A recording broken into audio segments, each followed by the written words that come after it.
with recent drops, we've... Hello, what's up, chat? Okay, so I was gonna just do some like deck reviews, and I realized Magic is streaming whatever this is, where they're yapping about some secret layers, and I don't know. I decided, I might as well check it out a little bit, right? See what's going on. I feel like this is gonna be a nothing stream, so I might just go back to deck reviews. Because this is those are the ones where I'm like, we're going to go deep. We're going to make sure fans have access to this mechanic. And then for the rest of them, yeah, I never want anything to sell out before the queue is cleared. That's like the ultimate shame for me. But I want everybody who shows up in good faith for the sale to get what they want that morning or whatever time zone they are in. So you mentioned Fallout a couple times. Yeah. Still available. Yeah. Most drops, all drops on the website. Most of them. Most of them. Yeah, the bundles I think are. Is that an example of how you prefer it to go? Yeah, that's actually a great example of how I prefer things to go. I want that mechanically. I mean, this is like fundamentally wrong, right? Like as a business, right? The way you want it to go is that every single person who was willing to spend this amount of dollars on this amount of cards spends that, and exactly no more are sold, right? So you don't overprint any product, which is tricky to do with the current system. And the interesting thing is, like, they could just fix it, right? Because they could be like, you put in an order and then it comes to you later how it was before, right? What stream is this? This is the weekly MTG Secret Layer reveal plus Q&A. I don't know if I'm like late to it and they already revealed crap. I wasn't really planning on doing this. I was gonna do some deck reviews. I just want to know if they had anything to say, but we're highly vigilant about it. I think this is just nothing. I'm not going to claim that this was like the silver bullet, but immediately when we started sensing bad actors or outsized demand that was potentially nefarious, we immediately took the cart limit down from 5 to 2. The problem here is like, I'm unable to reconnect.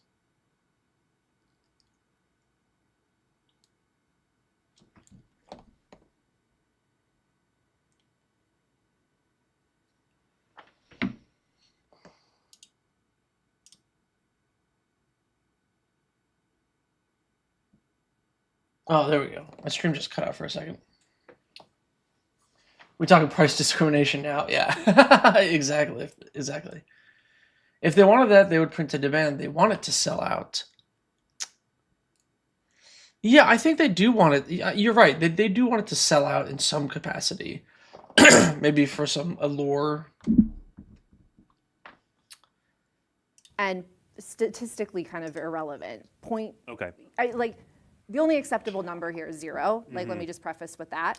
But 0.5% of orders came from bad actors. Okay. So while it is admittedly, again, the only acceptable answer is 0, and we endeavor for it to be 0, it is a very small portion. Yeah, there's not like bad actors buying up all the secret layers. You just don't print enough secret layers. Move on to you mentioned earlier in the show queues. Yeah. How the queues work. Yeah. And you've kind of talked. The only way you could have a bad actor is if it is a limited edition product and people are buying to scalp it.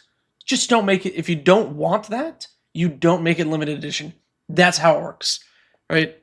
And I want to emphasize that the queue is really there to maintain order and fairness. It's there to help our website stay stable.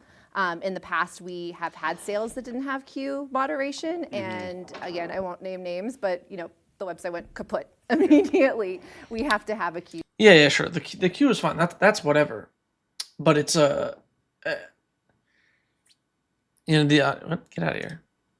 The queue is fine or whatever. The problem is like the reason you don't have bad actors buying like Hanes white undershirts at Target is because it's not limited edition. They'll make like a bajillion of them, right? That's how you get rid of bad actors. If I want to buy a play booster of Lorwyn Eclipsed, I'm not getting scalped because you made enough of it. Like that's how you get rid of bad actors. This like lowering the cart limit or whatever doesn't mean anything.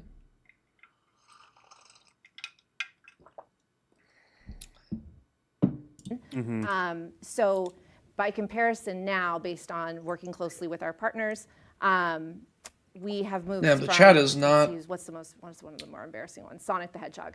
Without Not getting happy. too like deep into the actual technical jargon and numbers, we have more than 300% increase on the amount of users that we're pushing through the queue, and the speed at which we're going with throughput from Sonic Super Drop to now what we're doing with Fallout.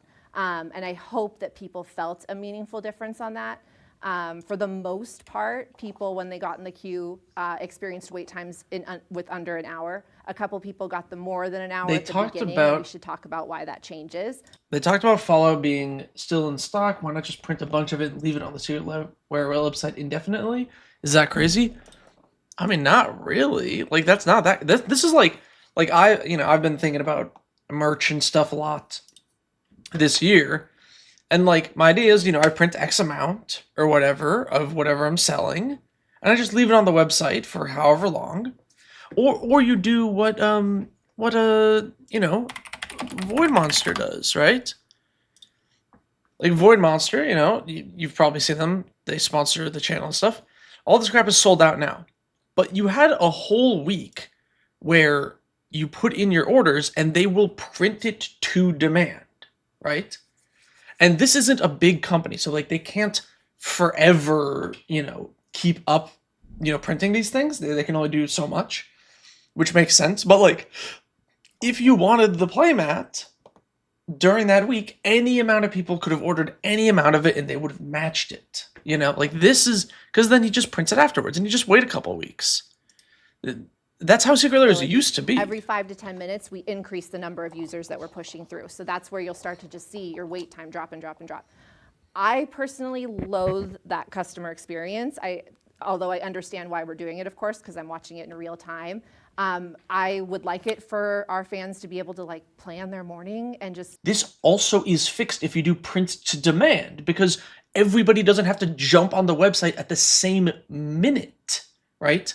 Like your website could handle a reasonable amount of traffic if it's spread throughout a week. Like that's just the solution. Through back in the days of Final Fantasy and Sonic and some of those really egregious wait times of last year. Something that may help people plan, how long do you wait to see stability before you start turning that number up of people that can go through the 5 queue? to 10 minutes. Oh, dude, Okay. Yeah. Oh, yeah. This is another extreme, right? Like these questions are, on some technical level, I guess I'm kind of interested in, how do they manage the queue and stuff. Like, what, it's fine to be interested in that, but this isn't going to tell me anything. Wrong, essentially, on the back end. It means that either we have a SKU that is selling so fast that we are at risk of overselling the inventory. So we have to basically pump the brakes on how many people we're allowing to go through checkout because we have to take that particular SKU offline. That's the most common reason why that happens. Man, the chat is not happy. Pardon me, we're seeing, bad actors that we need to take care of, or we're seeing.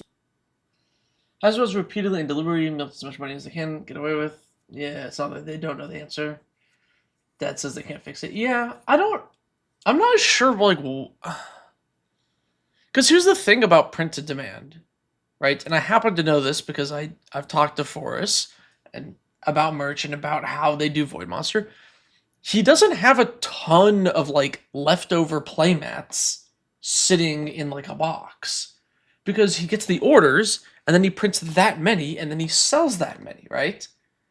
You don't have excess thing, because what you don't want is you don't want 30th anniversary, right? You don't want 30th anniversary where they printed a bunch of it, nobody bought it because it wasn't sold, so they just dumped them all in a landfill because they wasted money, right? They printed and packaged and paid for all the labor costs and blah blah blah, right? That's a huge waste of money. You don't want to do that, right? You don't want to have 900 extra Sonic the Hedgehog playmats in your house. So like the original system makes business sense because you don't end up with a ton of leftover product that you printed that you can't like sell, right? Which is why this whole extra new system doesn't even make sense to me, What are like you on sort a of looking business forward level. to in Secret Lair right now? We have a number of exciting things coming to Secret Lair this year. What I hope that fans will take away from when we were talking about the Chaos Vault earlier, please don't write off the Chaos Vault. The Chaos Vault will have fun and exciting things coming to it this year, and I really don't want people to miss out on those. We have, for example, everybody's been really excited about the Dan deck. That's going to be coming to the Chaos Vault next. What the heck is Chaos Vault? Thing that I don't want people to be like, I hate this, I've unsubscribed from Chaos Vault emails, because they're not all going to be like, if you didn't like this one, I understand that, but they're not all going to be like that. There's going to be some really great stuff to come. And speaking of the Dan deck, I wanted to address, late last year there were definitely calls for it and for us to release it. We actually, to pull the curtain back, had planned to release the Dan deck late last year. But we delayed it because we realized, too late in my opinion, that it was really important for us to involve Nick Floyd, who is actually the creator of the Dan format. So we purposefully delayed the launch so that he could get really involved at the end of last year. Okay, this is cool that they brought on the creator of Dan for the thing. They delayed the launch or whatever. Like, fine, they should have done that in the first place, but I'm glad they fixed it. For that deck, and again, it's coming to the Chaos Vault, so if you have written off Chaos Vault in your mind, you will potentially miss that product. So please don't. What do is that. Cat? Can I type here? And then What? lots of exciting what stuff. is There's a Chaos score to settle with cats versus dogs. So that's going to happen at some point. I love Twitch. Yeah, overall, it just I doesn't think, mean anything. Yeah. And count. Does anybody in chat know what is the difference between Chaos Vault and like a normal secret lair? Is there anything different or wacky? That was something that was obviously highly desirable, more desirable than we expected actually. And that will be coming back again this year. It'll look different, it'll have a different creative, but that's now an annual program that you can look every holiday season, even though it's definitely not an advent calendar. It's not. It's not. Ah, my stream. It just happens to be counting down, and it just happens to be around the holidays. Yeah. From an excitement perspective, there are so many great things that the team is working on day to day that kills us that we can't talk about. Yeah. It was a mistake. I've gotten a it was lot a of questions mistake that'd be putting like, me on a live stream. Right, Basically, is what I'm saying. I mean, but I'm just going to read off some of these, and then you can not answer them. Right, because but before you do that, Yeah. I'll say that the thing that I am most excited about. I joined the Secret Lair product team. My internet, I feel like last keeps year. dipping out. So a lot of the things that I've been talking about and the things that we've been putting on for sale, I didn't even work on yet. I worked on it a little bit in terms of my old role in marketing, but some of the stuff that I personally worked on with the team that this new team has worked on. I feel bad for these marketing guys. Right? Like I feel bad for them because they're not who the community wants to see, and they're stuck with this job.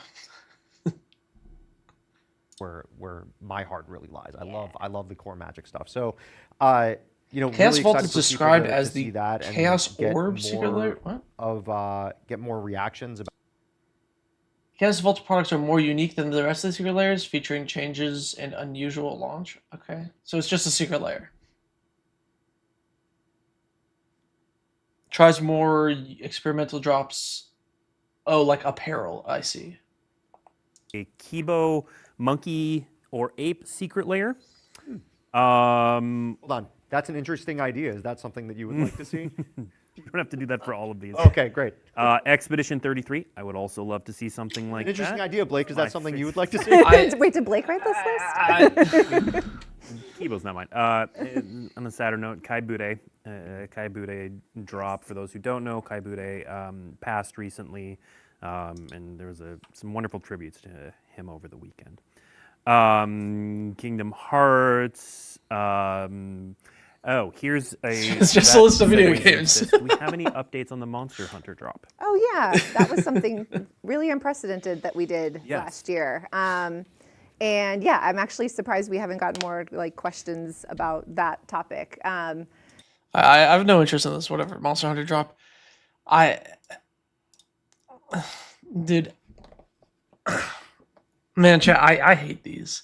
I hate these unique, like in 5 years or whatever, you're gonna see all the other Magic YouTube channels, right? All the other Magic YouTube channels, you know, they're gonna be saying, they're gonna be talking about how these Secret Lair crossovers are the most obnoxious thing because they're just reserve list and they're gonna make everything super expensive and blah blah blah, and it's gonna suck. You're gonna hear that in 5 years with all of these things. Sonic is $2 right now, and I'm sure it'll be, you know, annoyingly expensive in a few years. Like, this crap is just so stupid, and like, I don't know how do I spell Kratos? Kratos. It's just all of these are so. Yes. And then as soon as they saw the cards, they were like, no. So we know that you love the property. We are going to do right by it. Steve's been heavily involved in it. It's $40. And I think you're going to like it. So yes, coming soon-ish. All right. Rapid fire list of other things Okay, people okay. want, just because there's so many, and then we'll get to some I'm ready. questions. Retro frame. Count me on, again, that's part of Blake's list as well. All right. Secrets of Mana, Dead by Daylight, Zelda, Warhammer, Just video game lists. Discworld, Xenomorph, Power Rangers, Witcher, Star Wars. I don't want more of this. I don't want more like secret layers that have garbage in them. Like the other cards for this were like a nickel, right? Like they're like $1 bulk nothings. And then there's this, and if I want this, I might as well buy the secret layer to get the other garbage, right? Like it's so anti-consumer. It's so anti-consumer. Why, like, you know, people are like, oh, I want a Kingdom Hearts one, like right now, and then the next person who wants a Kingdom Hearts one is going to go back and they'll see, oh, Sora's like $50. Magic's not for me. I'm not gonna buy $50 for one card. That's ridiculous. I'm not gonna do that. And then they're not gonna play Magic. That's what's going to happen.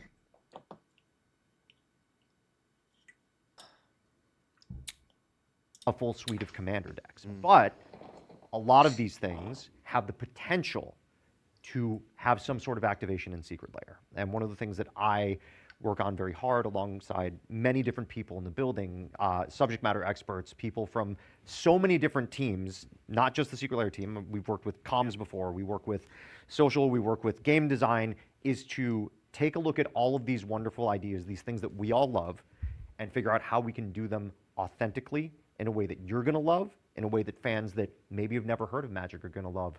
But most of all, something that we're gonna be excited personally to be able to play and express at the table. So I think I'm done with this stream. I'm gonna go to some deck reviews. Here's my final thoughts. This stuff is awful. Like, this is legitimately awful. It's just it's very anti-consumer. The intentional FOMO.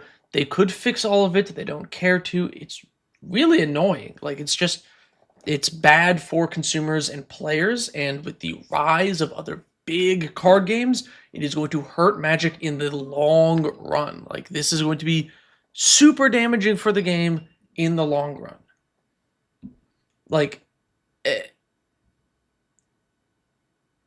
it's just, yeah, it's very short-sighted. Anyway, I have a much longer video in the works about all this, so no need to really talk about it right now. I'm gonna do a couple of deck reviews submitted by some patrons, and I'll do a couple of those and then probably hop off.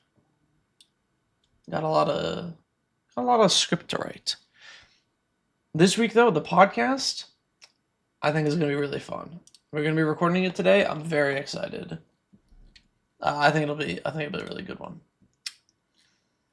Let's find something fun.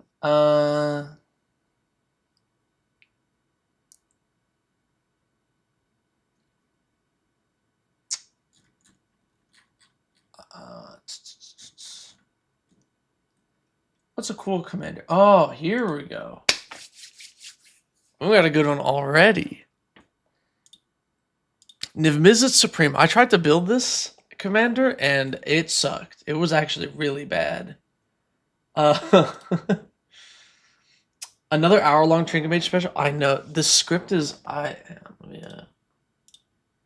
The script is already 9 pages long, and I have 1, 2, 3, 4, 5, 6, 7, 8, 9, 10, 11, 12, 13, 14 sections at least to finish.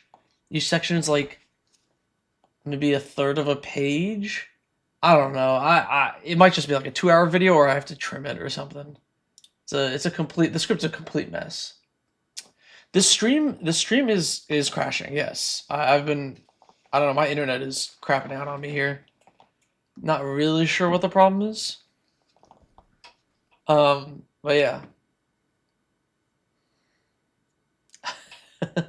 I mean, you're very welcome to. If you become a patron, you also get access to the bonus videos that are made. So, there's that. I have the first one. It's on YouTube for members if you want to be a member and watch that. But it's also on Patreon. Okay. Niv-Mizzet Supreme. This commander is really cool. I really like this deck.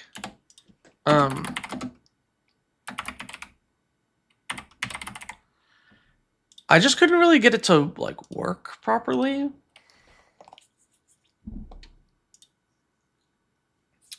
So let's see what this user said. They're attempting to build 5-color control, keep running out of gas, struggling to close games, usually win either through mana cannon burn, I've never heard that term, Prof Onyx, or back-to-back death to the Deathless.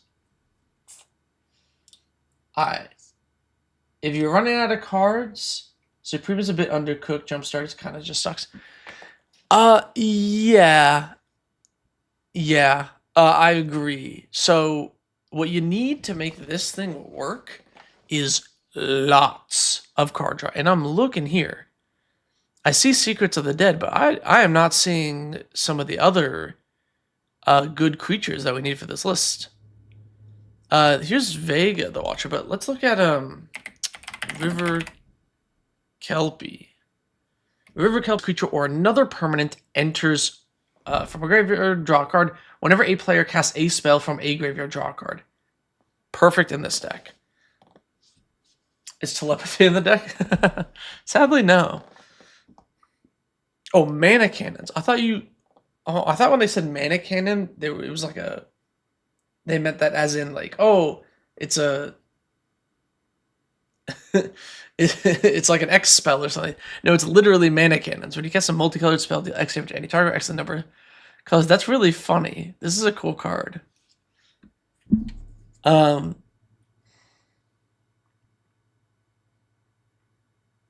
This is funny. Okay.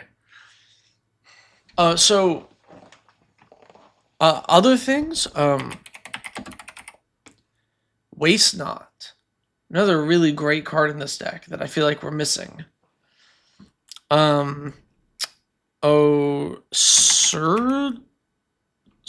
Badgesaur. Whenever you discard a card, put a counter on it. Whenever you discard a creature, you put a counter. Whenever you discard a land, you make a treasure. And then whenever you discard a non-creature, non-land, it fights something. Super good. I do think we need more cool discard stuff. The mechanic's not strong, but I do like it. I think we need more things like River Kelpie that are drawing us cards. And then some more things like Surly Badgesaur and Waste Knots to mitigate the downside of the discarding. That's because that's our problem right now.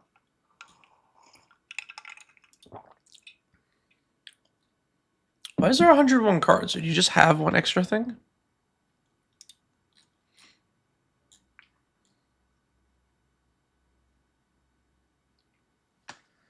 This deck looks very color pip intensive. It is color pip intensive for sure, but the mana base doesn't look too bad. I mean, we got World Tree is a Pentaland. Reflecting Pool's often a Pentaland. You know, multiple triomes. Pill of the Powerns is like a Pentaland. Path of Ancestry. Like, we got a lot of Pentalands. Command Tower, City of Brass, and Exotic Orchard. Not sold on Fabled Passage in this deck. Because it only grabs basics. Definitely the deck, you know, the mana base could be a little better, right? Cut this for a couple of actual fetch lands because you have you know, the triomes, but it looks like it's serviceable. Okay, and then I think we want more Sphinx's Rev like things, right? Because card draw is just the most important thing for a deck like this.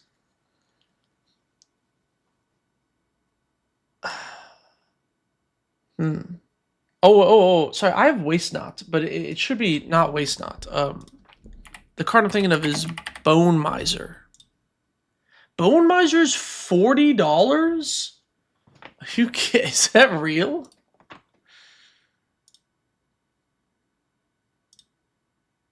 No, there's I guess the special guest one's like 25.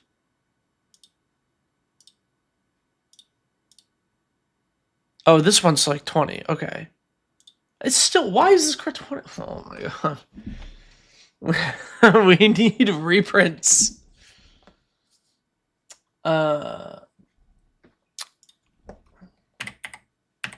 Narrative Devious Diver?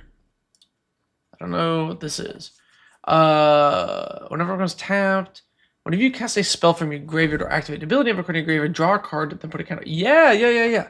More stuff like this. More card draw. We can also play, oh, I'm blanking on the name of the card, but this is where EDH Rec is useful. We can go, Secrets of the Dead. And we can find other cards similar to it to help us out. Oh yeah, Savine is also like a really sweet ad in this deck.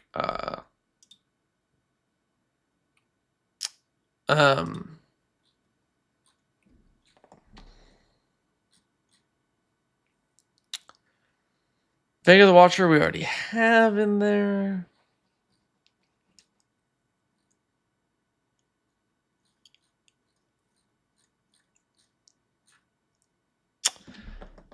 One card I want to add is Una's Grace. This is going to seem kind of random because it's not multicolored, but it's 3-mana draw card. It has Retrace. It lets you discard you know, a land to just cast this. But with any of these other things that trigger when you discard or copy the spell or draw cards or whatever, because this is an instant, you know, you can trigger Savine and double draw and, you know, do stuff like that. It's really good in a deck like this. It kind of punches above its weight class.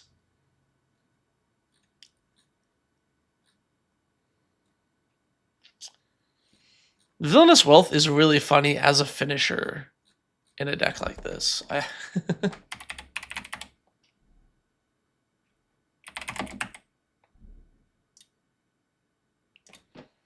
Everything is expensive these days. I remember buying a Mox Diamond for $30. I mean, that's reserveless, so like, you know, I get it. It sucks, but you know, I understand it. But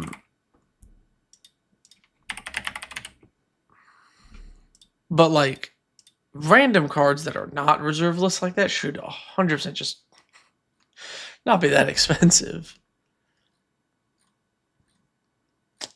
I did not find the card I was trying to find. Hang on.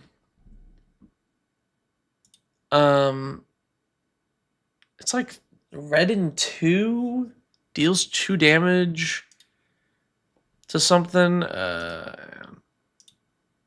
Red, 2 generic, enchantment, 2.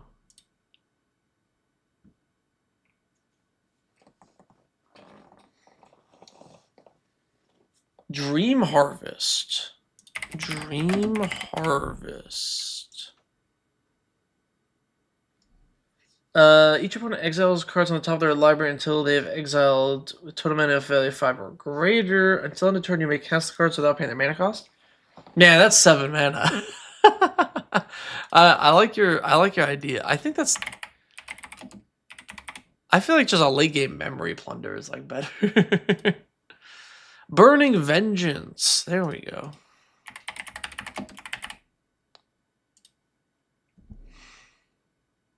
Okay.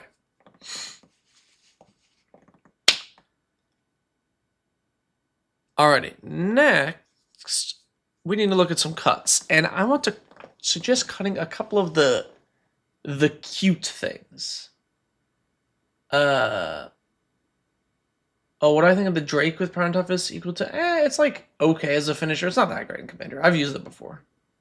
Yeah, Burning Vengeance. That's what I was looking for. I want to cut a couple of the cute things. You know, like Bring to Light maybe. You know, or Golgari Charm. Some of these, I know you have a bunch of the charms in here, but I feel like some of them are kind of on the side. Like maybe Is It Charm is kind of like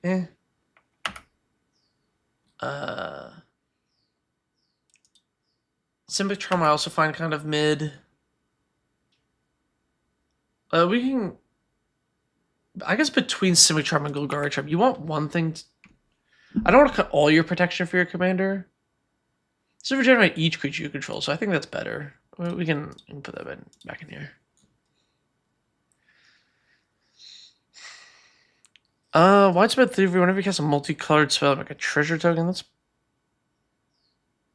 pretty good. I think Witherbloom Apprentice just doesn't do enough damage.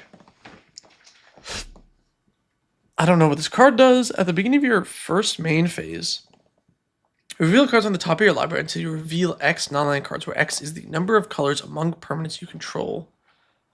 For each of those colors, you may exile a card. Okay.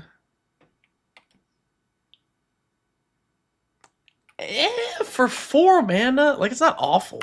I'm just not sold for 4 mana. Rest of the bottom, sure, that's fine. What's the counter spell that coin flips? Oh,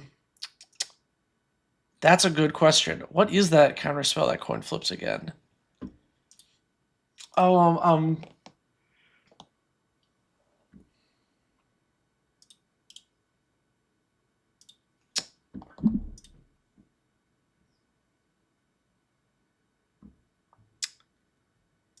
oh my goodness, my internet is like dying today. Oh my god. I'm struggling to keep the stream up, and then what is happening?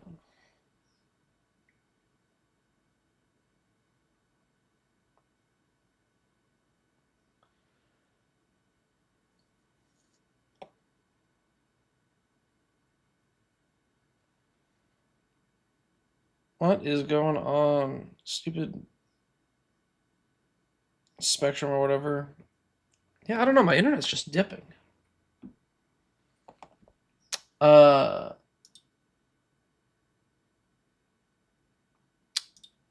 It's like red, blue, blue. There's only a few cards that do that. Instant. Invert polarity. Thank you. Okay. Yeah, I like invert polarity. I think it is more useful than counterflux usually.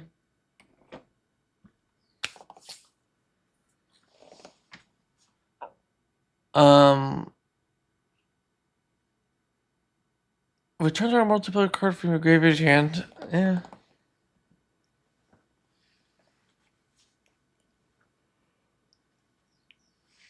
I think in casual EDH, Killing Ritual is actually not that good. It's much better CDH card. Is your lizard chewing on the Ethernet? Yeah, maybe. Maybe he is. Okay. So back to the list. Let me deliver my final thoughts here. So I would say maybe cut. I want to say these. Maybe there's some better cuts, but you know the stuff that's kind of on the lower impact side, a little bit too cute. For win conditions, right, there's a couple of ways to go, because with a control deck, your win condition is actually not super relevant. It's relevant, but it's not that relevant. Right? You don't need something to close out the game if you have enough card draw to have enough removal to control the game. So your win con shouldn't be that crazy. So in that case, I'm thinking, add the River Kelpie, add the Narrative, maybe Una's Grace, maybe the Badger Soar, maybe a Bone Miser if you can find one for less than $50. Stuff like this that's going to get you a little extra cards, a little extra just value. Because the more cards and value you have, because all of your stuff is double spells, right? Like you want to just be drawing a ton, because if you can never draw too many lands in this deck, because you're like, cast my Faithful Mending, loot into a bunch of stuff, cast those spells, pitch the lands to jumpstart the thing back, blah, blah, blah, right? Like, you have access to your graveyard a second time. You get a lot of value here. You can add stuff like Tormod in this list, because when you cast your Jumpstart, it's going to trigger Tormod, and it just gives you a bunch of chump blockers, which is great early, and then later in the game, if you've play the control plan, you've cast your Supreme Verdict or something, or Merciless Eviction, whatever, and then you cast your Tormod and you start jumpstarting things, you can actually attack with the tokens too. There's a few other things. You can go the more theft route. Invert Polarity and Memory Plunder can actually pivot yourself into a win. There are powerful things you can do where if you counter like a finisher, and then you can Memory Plunder it back yourself. Burning Vengeance also lets you get more damage in, and then Desecrated Tomb does as well. You can add a mix of these things that slightly amplify your damage, and over the course of the game as a control deck, it will lead into a finisher, or you can add more direct finishers like Villainous Wealth. Late game, big Villainous Wealth, untap, jumpstart, another big Villainous Wealth. 100% can win the game. No, I don't like Approach of the Second Sun. It just puts a target on your back. Because the thing about like double Villainous Wealth is the first Villainous Wealth puts crap on your board. So they have to spend resources to kill it, to like get past it. And then if they do, and then you go, okay, here's my Niv Mizzet, cast my second Villainous Wealth out of the... So I think it's just a much more safe win condition than Approach. Okay. What time is it? All right, I'm going to do like one more, and then hopefully my internet holds up. Let's find someone that's got like a specific thing they want help with. Here we go.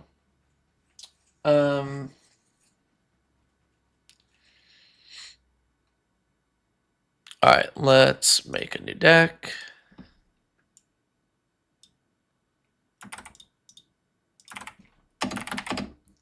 We will have a Kenrith list, text import, copy for MTGO.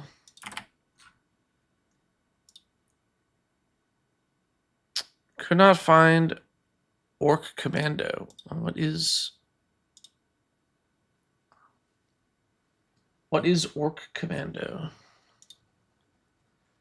Oh, this is just another annoying thing about these, all the reskins and stuff. Orc Commando is Merciless Executioner. There we go.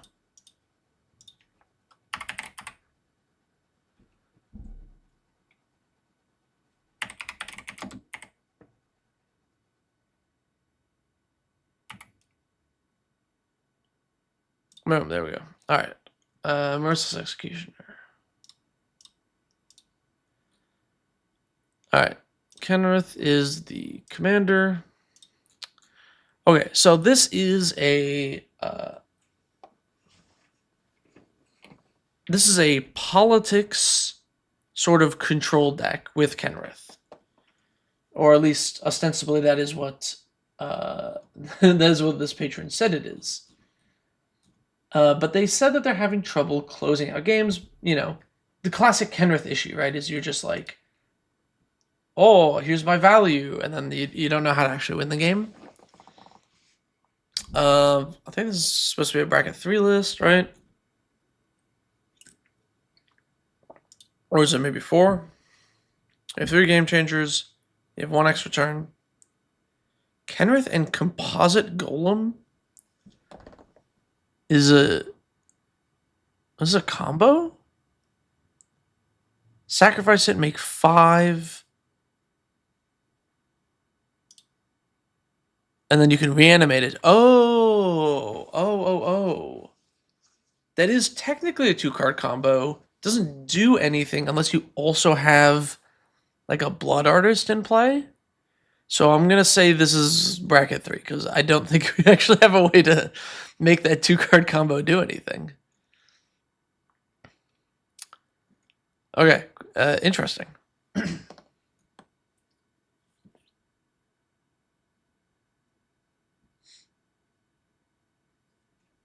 Not to be that guy, but he said I'd look at your Alesha list last time. Oh, yes. Okay, yes, and you're here in the chat. Yes, I'll do your list after this one. Yeah. I remember talking to you about it. Sorry, thank you for reminding me, because otherwise I totally would have forgotten. Okay, this list looks like fun, right? The gimmick is it's politics. And we have things like Clockbridge Troll and Humble Defector and yada yada. I'm gonna make this super simple. I made this so easy. You want to know what my favorite win con for like a slow kind of control deck that just works in lists like this is? You just go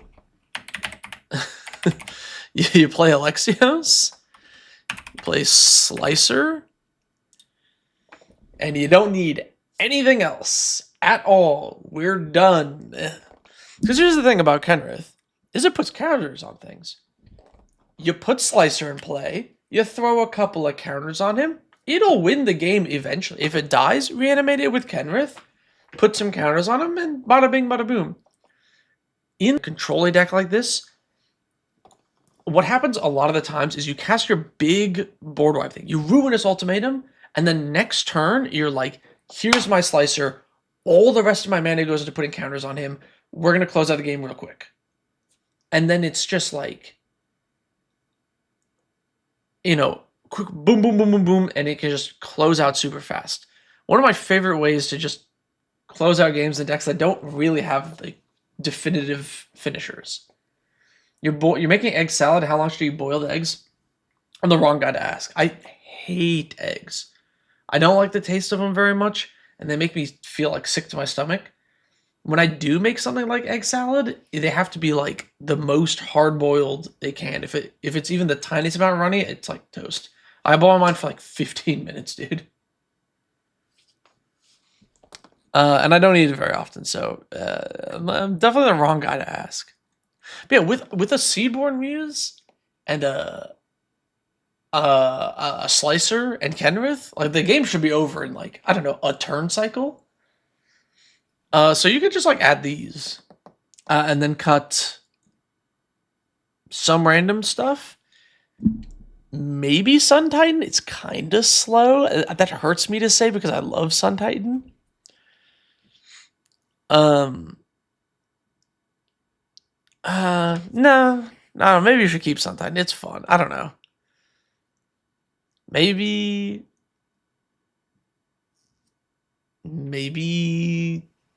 Humble Defector, you kind of lose control of the politics pretty quickly. You could cut Chromatic Lantern. Like, this mana base is like completely fully optimized. I would be surprised if you actually didn't have the colors you needed. I would maybe consider...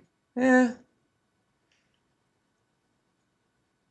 what does Plea for Power do? Starting with you, each player votes for time or knowledge. If time gets more votes, you get an extra turn. If knowledge gets more votes or is tied, you draw 3 cards. That's funny. The tree range egg situation is crazy. Yeah, what up, Samuel? Oh, you like the last spell table game? That was a good game. Not just because I won. That was just actually a banger game. I don't know, maybe you ditch composite golem. It's kind of like it's funny. Like I get why it's in the list, but it's also kind of like not like a huge fan of the card in the list.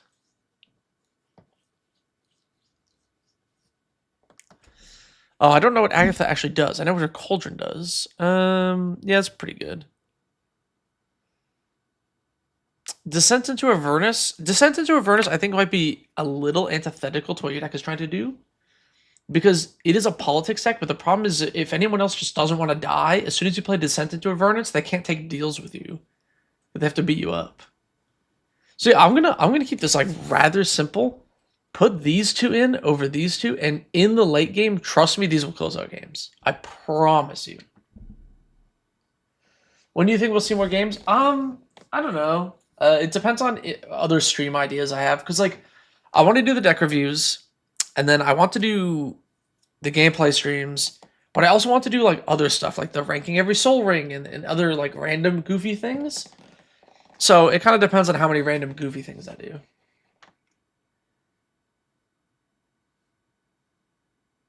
Oh, it gives you infinite mana with any cost reducer. Oh, with Training Grounds, it is an infinite combo.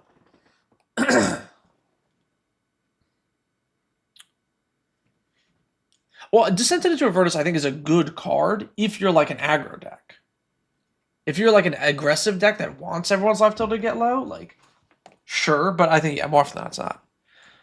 Right, Composite Golem gives you infinite mana with any reducer. So it's a 3-card combo. Alright, here's what I'll throw in here. Taking all the combos out of your politics deck makes your politics deck stronger.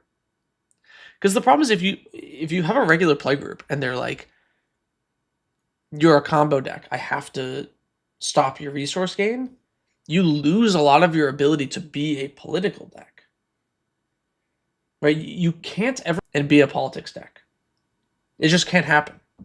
Because then you lose all ability to do deals, the table will gang up against you, and it kind of falls to the wayside. You're Glunch the Bestower, all those extra cards are coming at you, you know?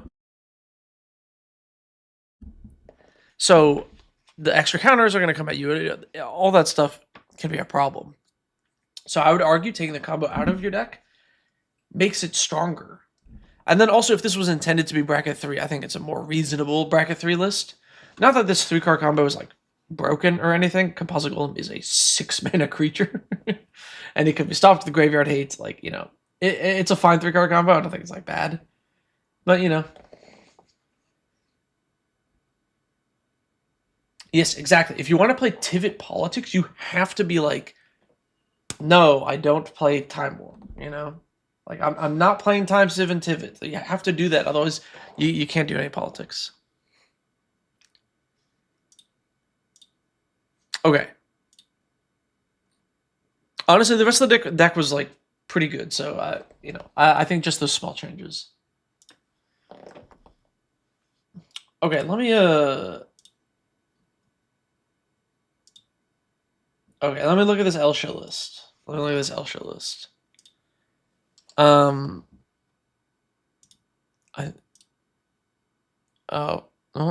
there goes Scryfall.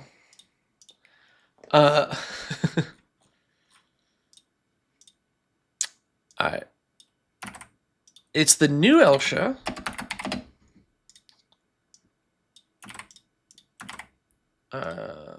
Let's import this. Export for MTGO.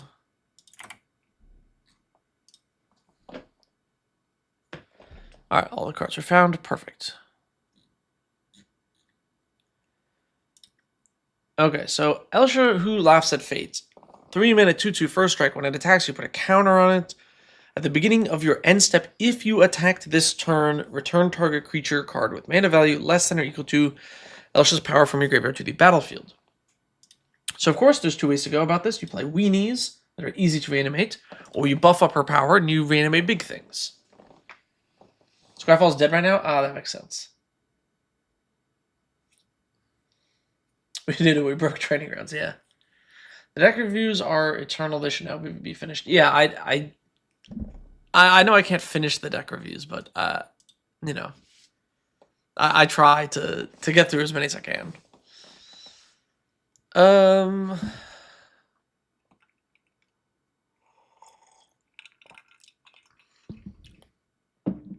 Okay. So we're looking at mana value less than her power, right?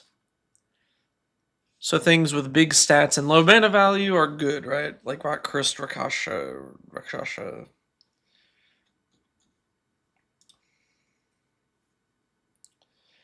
No combos that I'm missing.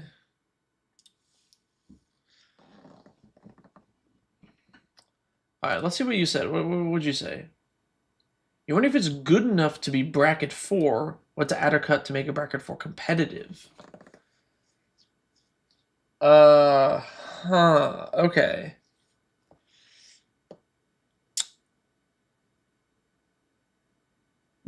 This doesn't look like a bracket 4 deck to me. I'm sorry. Here, let me go to my bracket 4 decks. So I have 2. I have Min and Den, right? And this is like my super optimized list, where like this deck, on turn 6, I have won the game with a good opening hand. I've won the game on turn 6 before with this. Not with combos, with just straight combat damage, because it can ramp such an absurd amount. You know, like a turn 1 exploration can lead into some obscene things. And then, you know, you're casting like Kozilek and you're looping it. And my other bracket 4 list is this one, which is like land destruction stacks. Right, we're playing Pox, which makes each player lose a third of their life, a third of their lands, a third of their creatures, and discard a third of their cards. It's absolutely crazy. And the idea is, you know, it's got 2 card combos like Whip of Erebos plus Volcano Helion to just gain infinite life. It's going to blow up all your lands. You know, crack the earth early on can like set people back really far. Stuff like that. I think both of those decks obliterate this one. This looks like the most fair mid-range deck I've ever seen. Yeah. Which isn't a bad thing. Like,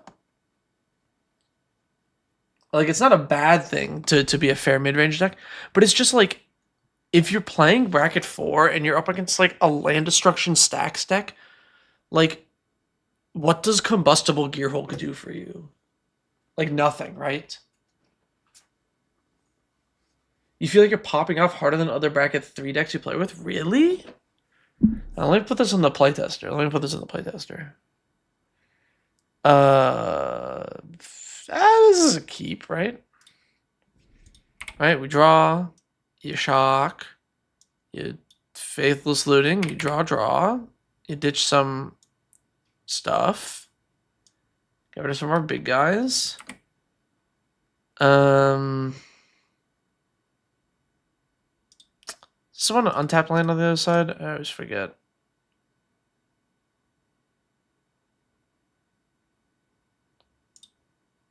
It does enter tapped. Okay. Okay, let's say we cast booties here. And play this tap land.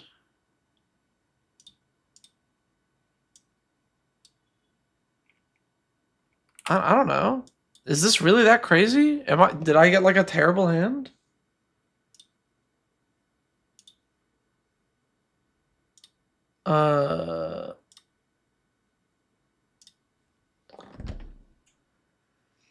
Okay. Here we can go fetch land, and then I'll save time. We'll do another fetch into D-Tutor, right? Search library. I don't know. We'll get some lands. It's whatever. Trying to be fast here. And then I don't know what's my best D-Tutor, like a value engine.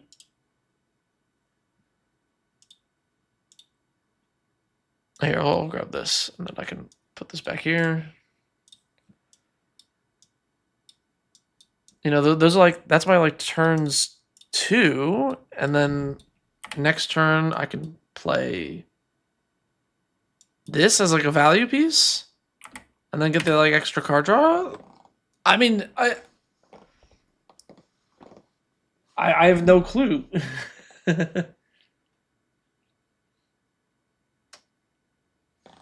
Yeah, I get that like the deck is fine, right?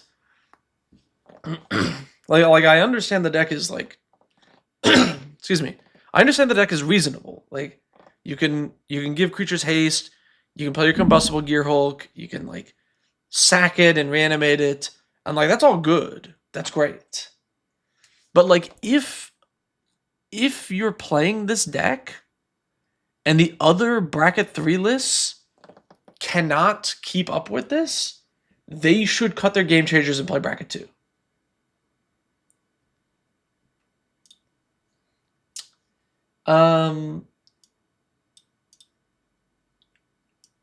Yeah. I see that you want to make it bracket 4, which is fine. We can do that. But I would think that the way to like make it bracket 4 is like a couple of things. It is one thing that makes Alesha really powerful in these colors is the combo potential.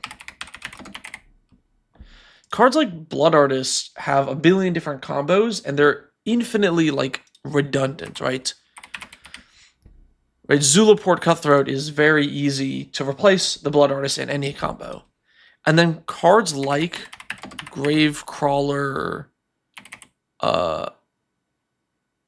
to be in your graveyard and such. So if I go to Commander's Spellbook and, you know, I search for combos with, we'll say Blood Artist in Rakdos,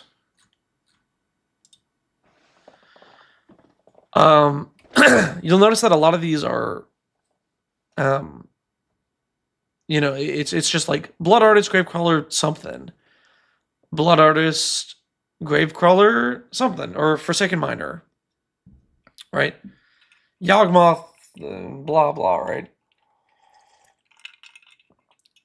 And all of these cards are very... excuse me, my throat is killing me. All these cards are very interchangeable. So, you know, Warren Soul Trader is just like crazy, yeah. So having like a bunch of these different combo lines where it's like any combination of these 3 things gets me my combo and wins me the game is really strong because you can put them all on creatures. They're all really easy to reanimate, making your combo really recursive, really hard to disrupt, very powerful. That is a really strong direction for this. And then, like Blue said, we can adjust the mana base and make all of your duels or not make all your non-basics things that tap for red, play a lot of basic swamps, and then play Blood Moon effects. So you get Blood Moon and Magus of the Moon. And then these are like other, if you want to keep that utility kind of toolboxy feel, these things with your Entomb effects will kind of get you that. Because if you're in a game, you can look around and go, okay, am I the threat here? Should I be going for my combo fast? then you entomb a combo piece. You entomb your Gravecrawler, right?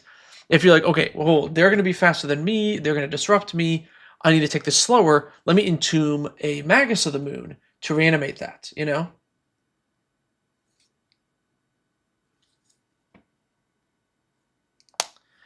So I think that is how you would do that. And then what you would do is you'd cut the value pieces like Combustible Gearhulk and Crabomination, and stuff like that just kind of does damage. Maybe Massacre Worm too, probably. And play more faster, quicker combos. You can do stuff with you already have Opposition Agent, right? So was it Marilyn Mornsong? I don't remember. There's no Scryfall.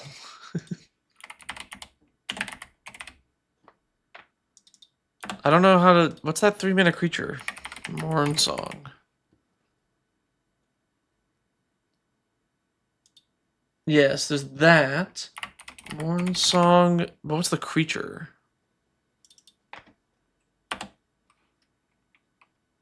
Maryland. Is it Maryland? Maryland? Is it saying in the flavor text of this? Oh, Marlin. Ah, there we go. Marlin. There we go. So Marlin to the Mornsong and Mornsong Aria combo with Opposition Agent. Your opponents just don't get to draw cards for the rest of the game. Yeah. I was thinking. I don't know why I thought it was Maryland. Anyway, Marlin of the Mornsong plus Opposition Agent is a really strong combo. It just lets you like completely shut your opponents out of drawing cards, and tutoring. So you're gonna need to like really speed up, because the way when I play bracket 4 games, like, oh man, bracket 4 games, you know, they're ending on like turn 4, turn 5 to some sort of like combo, something pretty fast. So you're gonna need to speed the hell up to keep up with bracket 4. Because if you're planning on getting to 6 mana, that's just not going to happen, you know?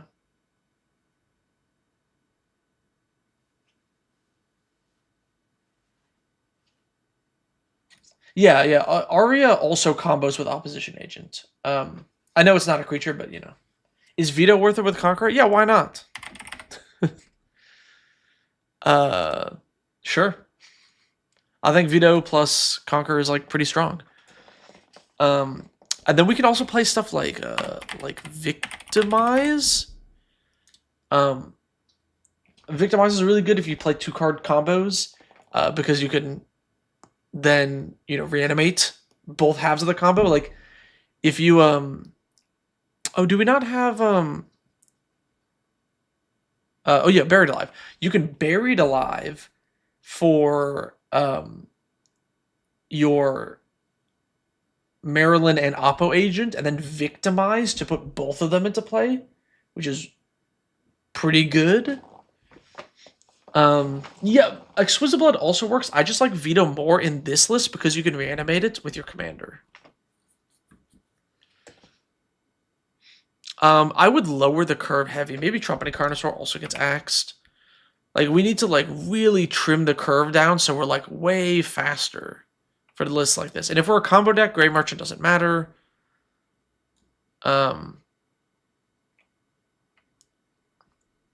Yeah, things like that. I would do. You would probably also want some more tutors for more consistency.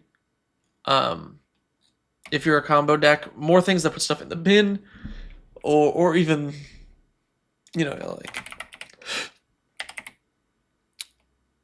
Vampiric Tutor is like, you know, obviously pretty good in this list. What's Diabolic? Diabolic Tutor, right? Diabolic, no. What's the one that's you sack a creature? Oh, it's not Diabolic Tutor.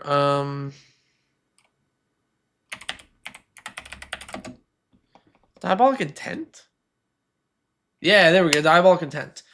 You sack a creature, search your library for a card, put it in your hand, shuffle. Super good. See you, Guru.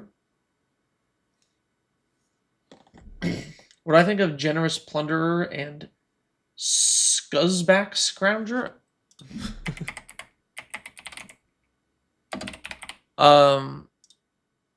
Generous Plunderer. I don't like giving resources to my opponents, especially in bracket 4. Giving resources to your opponents gets way worse the higher your power level is. So if we're playing in bracket 4, you don't want to give them anything. Pitiless Plunderer, though. That's a combo piece we need.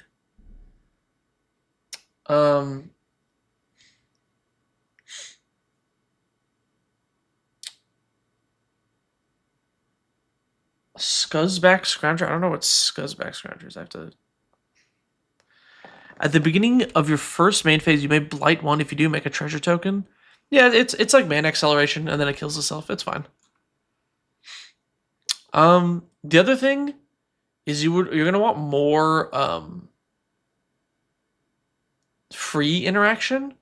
So Deflected Swat is really great, but we also are going to want the black one, which I'm blanking on the name of.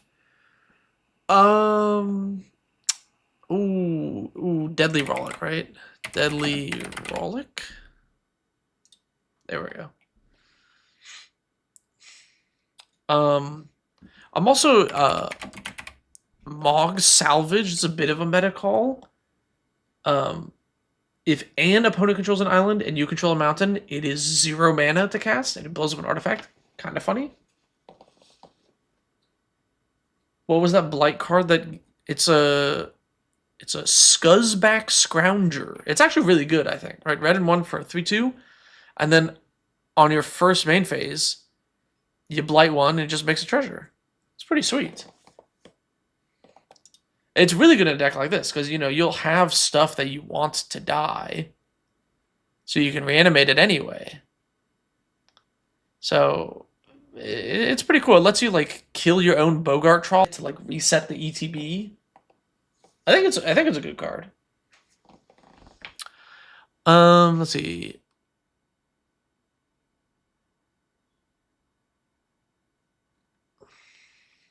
Now looking at your mana base, I think your mana base is fine. What I will say is if you want to play Blood Moon effects, you're going to want to get way more basic swamps and cut some of the other utility blacklands. Like probably keep Phyrexian Tower because it's good enough, but maybe Shizo gets swapped.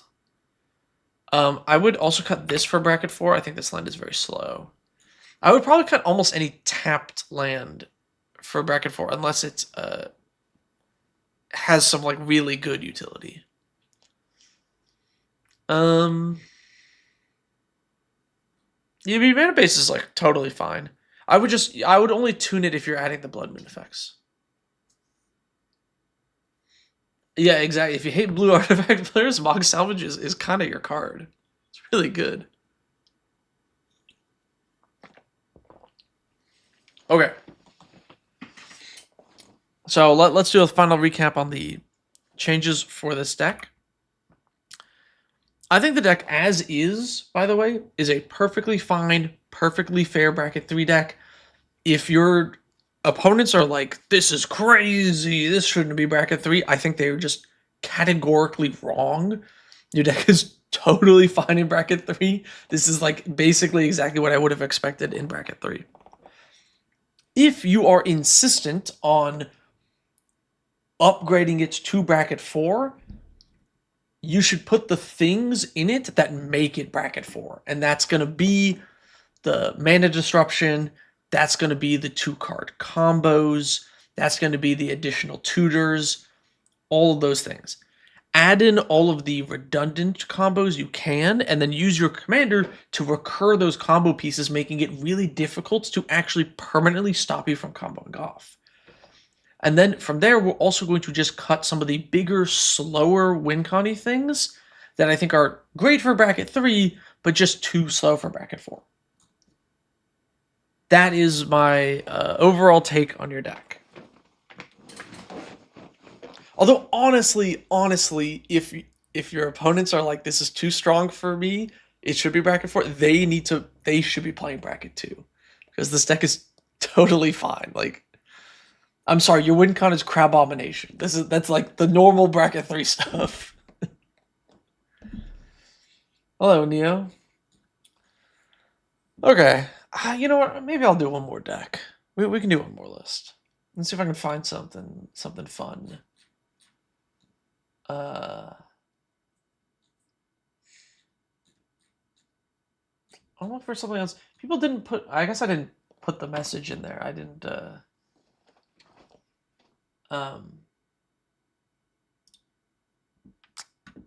I meant to ask for people to, like, you know, have specific solutions. Yes, the deck reviews are only for patrons. Yes. Oh, you know what? Maybe I won't do another review because, like, is Scryfall still down? It's very annoying not having Scryfall. Oh, it's back. Okay, all right. We can do one more. Pulling out 2 Gray Merchants on turn 4.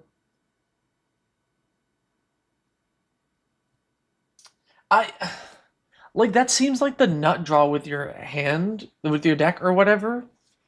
If you can deal 90 damage to the table on turn 4, like 1 out of 100 games or something, assuming they have no interaction to do nothing else. Like, I just don't see that that's the thing about brackets is, because of Soul Ring, the way people build decks, you can spin into a crazy early win in, like, almost any deck, right? But, like, that doesn't mean anything. That's not how the brackets are meant to be used. It's the average for your deck, and I did, like, 3 playtest hands, and it was like, it was fine. You know?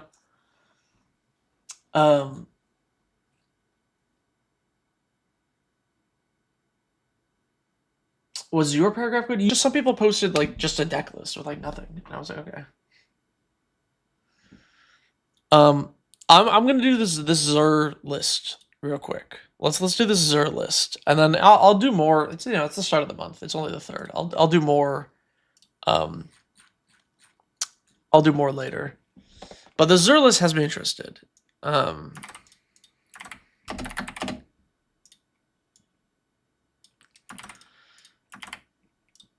that is that we are going to boom.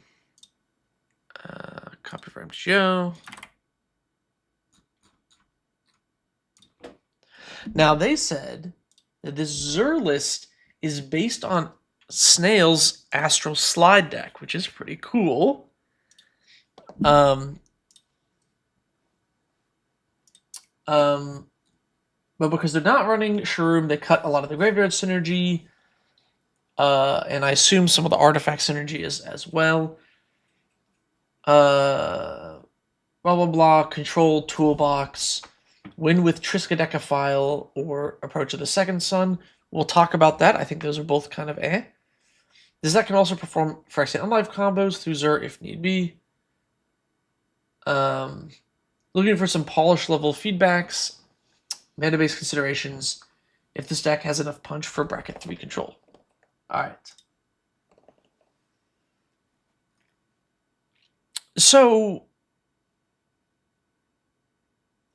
you know, initially looking at this list, seems pretty fine.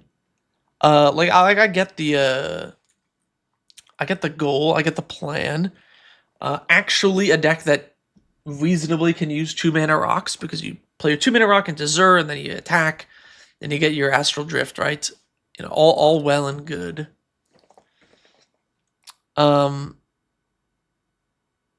Thassa's Oracle. as one of our game changers is such an odd choice.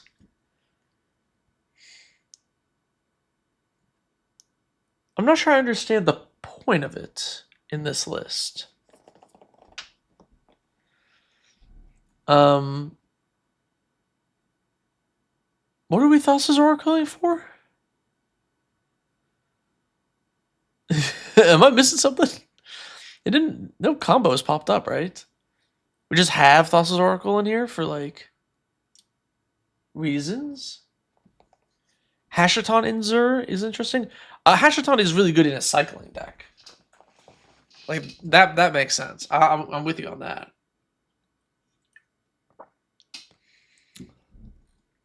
I'm immediately skeptical of the Thassa's Oracle just in general. I feel like it's a waste of our game changer slot compared to like just demonic tutor. Oracle with no 2-card instance. Yeah, well, so yes, we're here at the at the why is Oracle even a game changer question. It really shouldn't be a game changer because without the forbidden tutors, the card is pretty booty. Like, it's only good with demonic consultation and the other 2-mana version or whatever, right? It's just like, of all the game changers we could add, like, I feel like for a deck like this,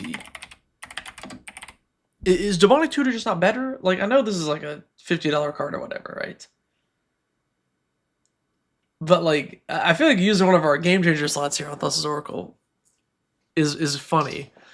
Agreed, it just shouldn't even be a game changer because the 2-card combo clause would already account for that.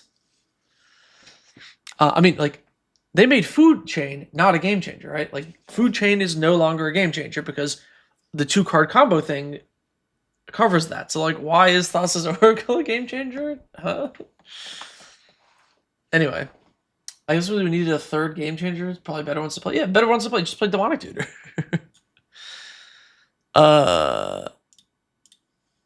You know? Oh.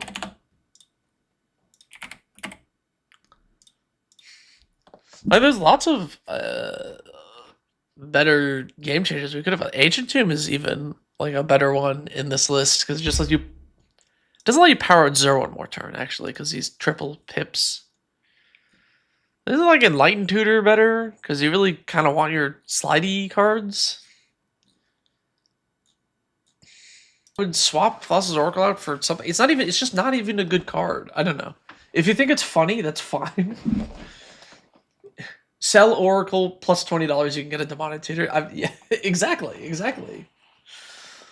Now, if you're playing it just because you think it's funny to be like Thassa's Oracle X is 3 and then just scry 3, I respect that. I respect the it's funny play. In which case, keep it in the list. I just am confused as to why it's there. I know you can blink it, by the way.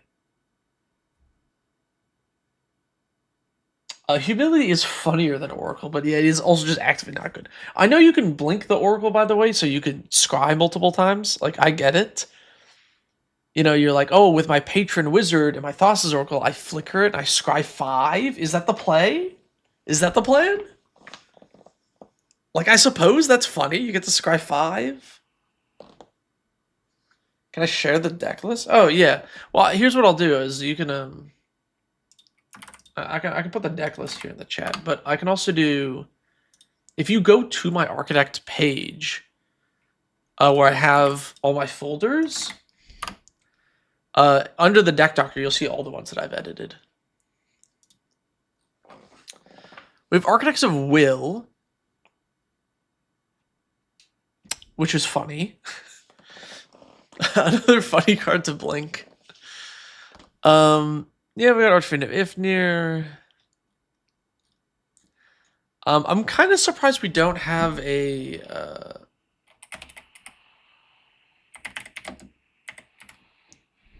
Tortured Existence in here.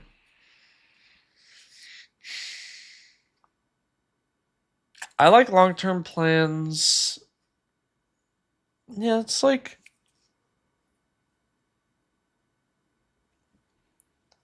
Okay. Brain spoil. What is this for? Transmutes for 5.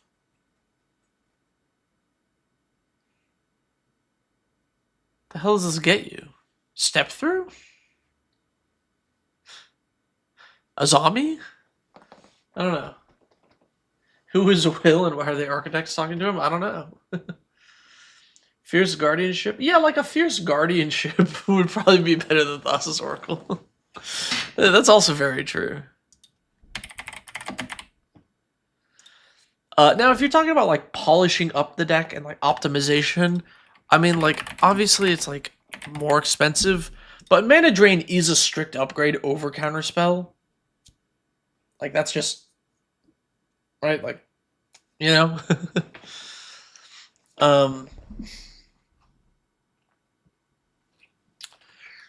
Here's my thoughts. So for bracket 3 control deck, we really need to be like Lupin removal and Lupin card draw.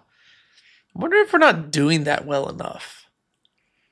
Like, what is the removal that we're like looping, right? Like, we don't even have like, I don't know. Like, what are we blinking? Urtai? Like, I feel like you want more of this to be more control oriented, more powerful things to flicker. Like there isn't even a ravenous. Like we could be playing like even ravenous chupacabra as something to flicker, you know, or honestly a better one would probably be a Riptide. Something like a Riptide Gearhulk. This thing's insane to flicker, right? Like I think we need more things like this that we're blinking. Ultimately, I like the wizard package. I just think it's a little on the weak side. I don't know how much I love Aven Mind Sensor in this deck either. And like Architect of Will is just like not. It's funny, I guess. It's funny. Like if you say no, I'm not going to cut that. It's funny. Like that's always like a reasonable thing, but it's not very powerful. You also talked about the mana base. Let me take a look at the mana base. Approach of the second. I get that Approach of the Second Sun is the win con or whatever in here. I kind of wish it wasn't. Like.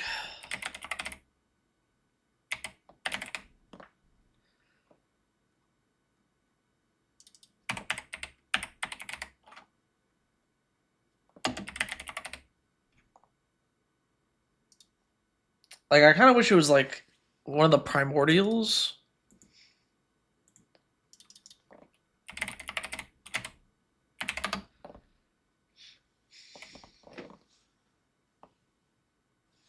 Oh my god. Did I spell that wrong?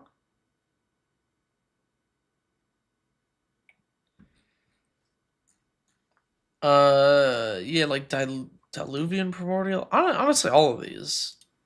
Like, all these primordials could be good. Like, I kind of wish it was just... It was more of this. Because it fits more with your control game plan as well.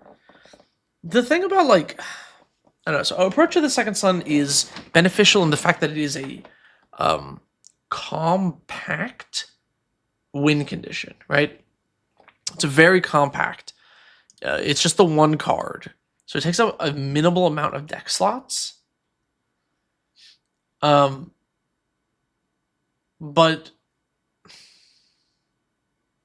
it also forces the entire table to attempt to kill you.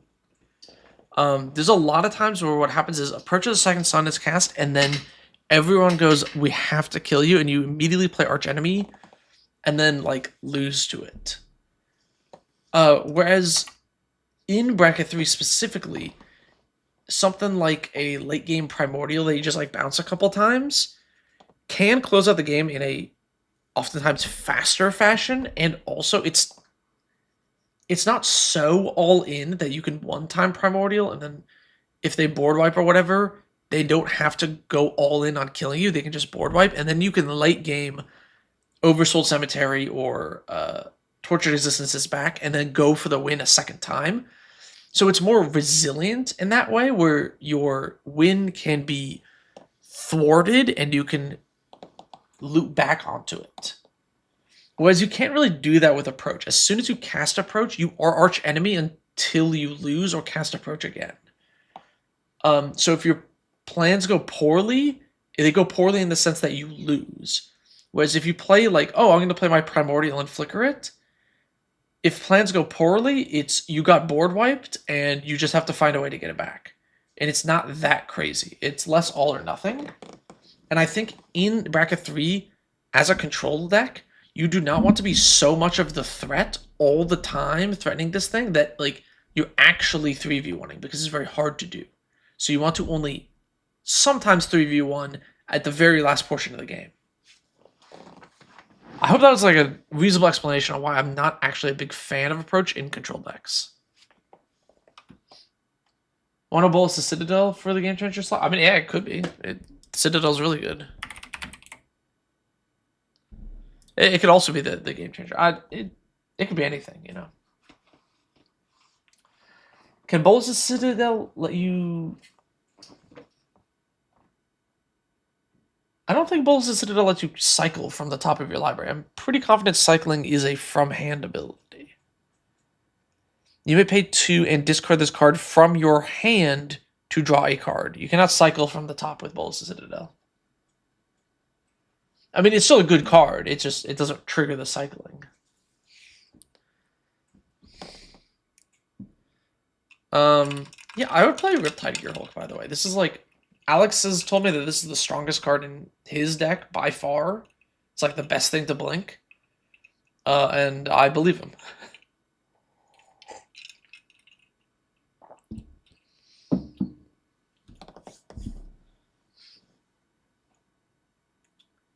Oh, but the cycle to draw from the top to see something new on top. Oh, I see what you mean about the cycling. Yeah. The cycling does have synergy with both Citadel. Yes, yeah.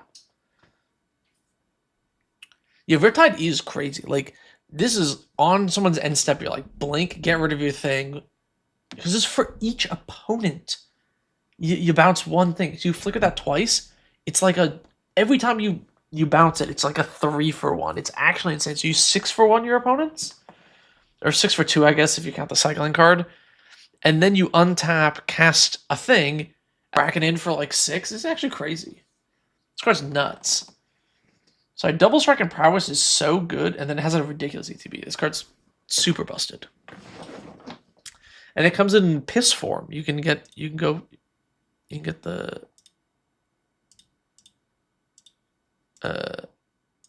get it in piss color.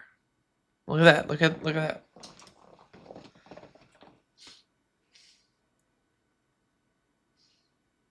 Why would you believe an invertebrate? Well, you know.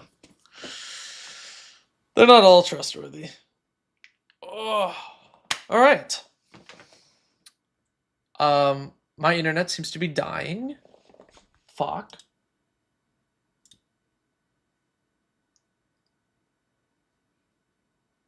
Okay, my internet is dying. So I think that's a time to close the stream.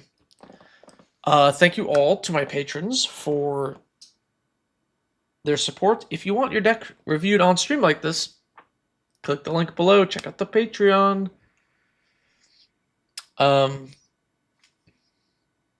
Yeah, I'll be on next week. Maybe for more deck reviews, maybe for something else. We'll see.